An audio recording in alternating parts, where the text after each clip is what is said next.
Thornton was founded by Joseph William Thornton in 1911 and opened his first store in Sheffield. Thornton is a 217 million turnover company and has 330 own stores and cabs across the UK and Ireland.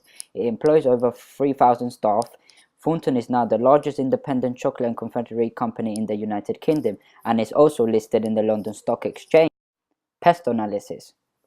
Political factors.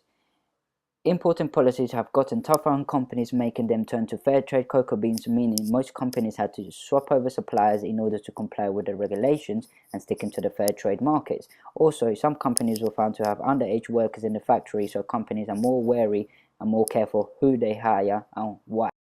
Economic factors. The key two factors that have affected the industry is the rise in VAT. It has forced many companies to increase the product prices.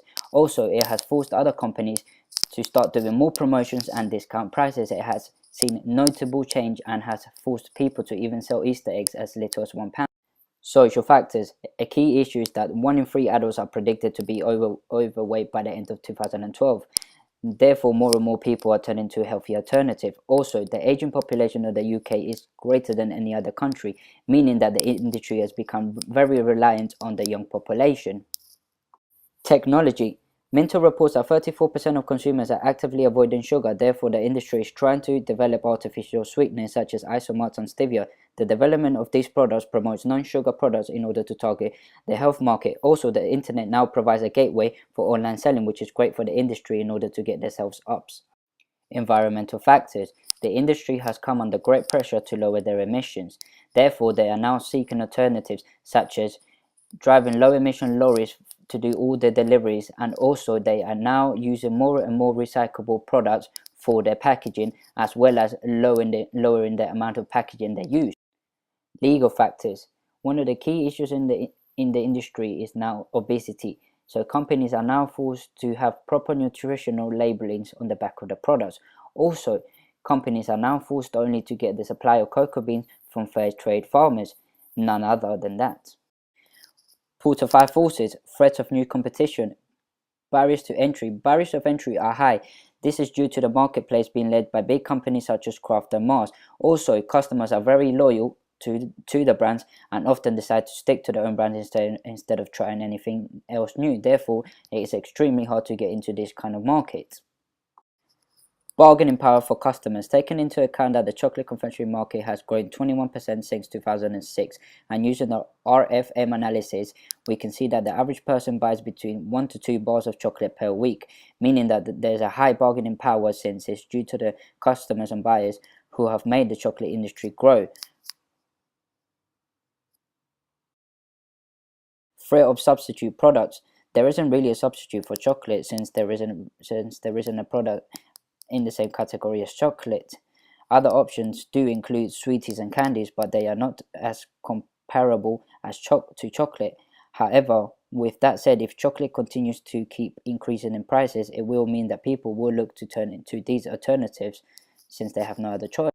Bargaining power for suppliers. Suppliers haven't got much bargaining power because South America's also opened the doors for the cocoa bean trade, so they are now competing with Africa. However, sugar suppliers have great bargaining power since the price of sugar is more and more up, meaning they have a great power and they can demand more for the price of their sugar. Intensity or competitive rivalry. Competition is strong in this market due to the market being led by Kraft, Mars and Nestle. They differentiate themselves by having large variety of chocolates. This is a market which is very competitive, and companies are always looking to differentiate themselves by doing all kinds of products, ranging from personalized gifts to occasional gifts, and also sharing bags, which is very, very popular nowadays.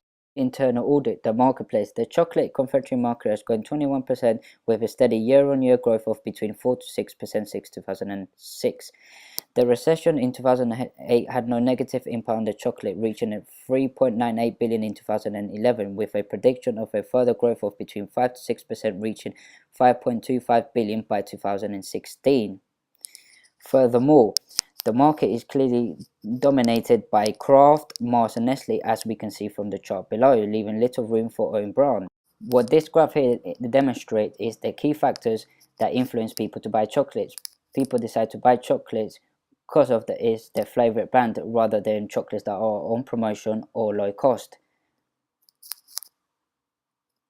This other graph demonstrates how the market has grown since 2006 and what the future holds for the chocolate industry. It also clearly shows what the predictions are and how well the industry is doing, and by 2006 it should be double what it is now. Let's now go through the company's financials. As we can see, Thorntons has benefited from the industry's growth. Since 2007, it has been making a good amount of profit on every year's sales. However, this cannot be said the same for 2012, because since in 2012 they made 217.1 million compared to 2011's 218 million pounds a year profit. The operation consists of commercial sales done through the outlets, the purchasing of the cocoa beans, manufacturing, distribution handled with them directly, and the brand support, which is supported by doing loads of charity events and getting loads of recognition out there. SWOT analysis. Strengths. One of the key strengths for Thorntons is that it owns its own outlets, making it easier to distribute and sell their own products. They handle their own distribution, meaning they don't have to be reliant on other third parties to get their products delivered on time. It franchises its brand, yet again, more recognition. It offers great gift ideas as well as seasonal gift and personalized gift, one thing that differentiates themselves above all others. Weaknesses. One of the key weaknesses is they are just limited to chocolates, unlike Nestle, who do milkshakes and other drinks. They pay high labor costs since their production factories are in the UK base, meaning they have to pay UK wages. They chose to stick to South African cocoa beans instead of taking initiative like Nestle and going to South Africa, where the cocoa beans are cheaper and offer distinguished characteristics. Opportunities. With Mintel reporting that the market has grown 21% since 2006, it offers Thorntons a great opportunity to keep on growing. Also, more and more people are now willing to pay higher price for premium chocolates, meaning great because Thorntons market themselves as a luxury chocolate maker. Another great opportunity is that the standard tier for market is exaggerated and overrun with mass and craft, meaning the standard tier for chocolates is open. Threats. The continued loss of market share due to competitors such as Kraft, Mars and Nestle. This is because the market presents an oligopoly by such companies such as Kraft, Nestle and others. Also, government awareness programs such as Change for Life has put great pressure on consumers now turning to healthier chocolate. And also, the increase in VAT is a big deal for Thorntons, since now they are having to put up the prices of the chocolates. Despite the recession, Thorntons still managed to grow and make a profit thanks to their ability to adapt to the changing environment. However, big weaknesses as hold is their production costs are very high. There are many opportunities for Thorntons out there, such as turning to South American cocoa beans, and with the threat of obesity, it might be just one of the best things they could do, since cocoa beans offer lots of characteristics that South Africa beans don't. The key factors for success are differentiation. Thorntons have done very well in this category, since they offer unique ideas such as personalized gift, seasonal treats, and personalize your own set of gifts. Strategic positioning. As we can see from the first two rows, we can see that Thorntons, Lindor and Ferrero are all in the high price, high quality range, while the low quality range such as Tesco and Sainsbury's, and the mid class such as Mars, Kraft. After looking at Porter's generic strategies, we have devised this table to explain Thorntons' strategies. To conclude, Thorntons are a well-established company who have been bringing happiness to people for over 100 years, in which they have had to do many times reinvent themselves in order to stay in the marketplace. Thorntons is now well established as a luxury chocolate maker, in which it sells personalized gifts and seasonal chocolates. Due to the market being so highly seasonal, that's why innovation plays a big part of the company, because it's due to this innovation in which they can still stay in the market.